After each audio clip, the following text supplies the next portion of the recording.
फकरुल्लाह, बकर है जनाब। तुम पेरिस वाले खेमे में जाओ, तुम्हें पेरिस में पढ़ना है। जी जनाब।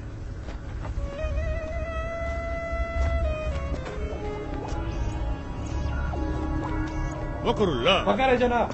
तुम अमेरिका वाले खेमे में जाओ, तुमको अमेरिका में पढ़ना है। जनाब। फखरुल्लाह, बकर है जनाब। वो तो हमको भी है, तुम पर। तुम हमारे साथ आओ, तुमको हिंदुस्तान में पढ़ना है। मुझे हिंदुस्तान में शहीद नहीं होना जनाब।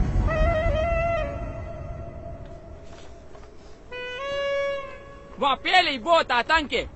एक साथ 2 बम फट जाए तो दूसरे की खबर वही दबा देते, ताकि जनता में अखरोट पैदा न हो। अखरोट नहीं बेवकूफ, आक्रोश।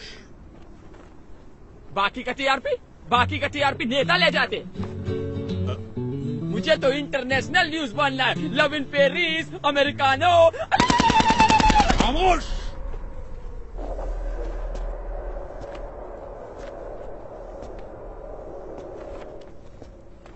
बदअक्ल, बदशक्ल, बेवकूफ, नामाकूल, गुस्ताख। इसके लिए तुझे अंग्रेजी सीखनी चाहिए थी, काफिर की औलाद।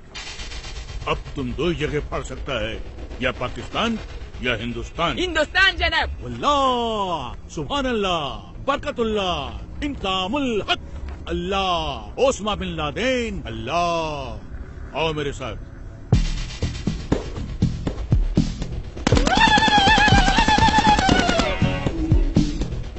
और एक बात ध्यान रखना, किसी भी मुल्क में जाकर पढ़ने के लिए सबसे पहले तुम्हें उस मुल्क के आम आवाम का एक हिस्सा बनना पड़ेगा, जिससे किसी को भी तुम पर शक न हो। इसलिए सबसे पहले मैं तुम्हें एक सच्चे हिंदुस्तानी जैसा बनाऊंगा, और सच्चे हिंदुस्तानी जैसा बनने के लिए तुम्हें हिंदुस्तान की तवारीख यानी कि हिस्ट्री और वहां की रवायत जाननी होगी, और वो तुम्हें मैं न नहीं बताऊंगा, ये बताएगा।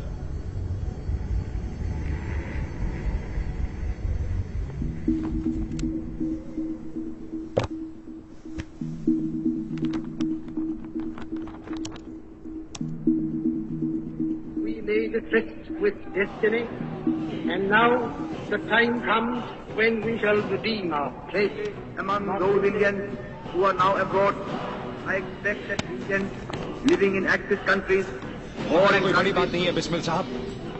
बड़ी बात तो ये है कि जिस्म से टपका हुआ एक बूंद खून आने वाली नस्ल के सारे खून में उबाला ला सकता है या नहीं।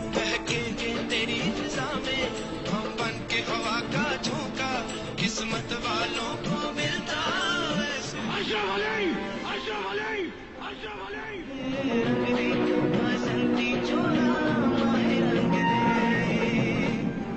लेकिन हमारा हिंदुस्तान जिंदाबाद था, जिंदाबाद है और जिंदाबाद रहेगा।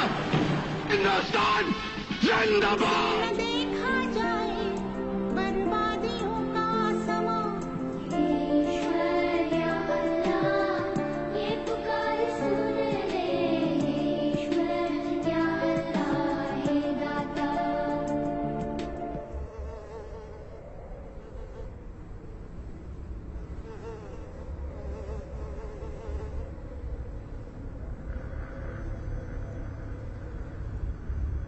सुभान अल्लाह, अब तो एकदम हिंदुस्तानी जैसा लगता है। कैसा महसूस होता है? एकदम इंसान जैसे।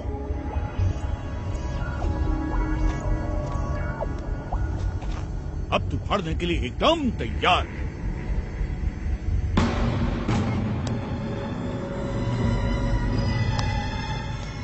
जाओ, अब फाड़ दो इसको।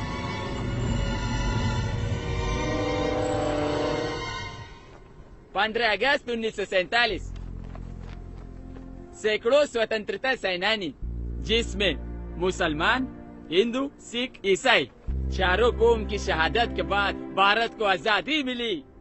एक ही तिरंगे के नीचे खड़ा होकर हम सब ने मिलकर भारत का संविधान बनाया, जिसमें जितना अधिकार एक हिंदू को दिया, उतना ही अधिकार एक मुसलमान को, और उतना ही एक सिख और उतना ही एक ईसाई को दिया। एक ऐसा देश जो हर मजहब को जानता हो, पहचानता हो, अपना मानता हो। ऐसा देश जहाँ पर हिंदू के मंदिर की घंटियों के साथ अजान मिलकर पूरे हिंदुस्तान को एकता का पाठ पढ़ाती हो। ऐसे देश पे कोई कैसे बम फाड़ सकता है? एक ऐसा देश जहाँ पर हिंदू और मुसलमान दोनों फांसी के तख्ते पर चढ़ गए हो, चढ़ गए हो। ऐसे देश पे बम कोई कैसे मार सकता है? खामोश, नामाकुल, बदबक, गड़रिये की औलाद, काफिर, वापस तो हमारा बाप, हम खुद फाड़ देगा, हम खुद फोड़ेगा इसको। अरे हाँ, छोड़ दे इसको।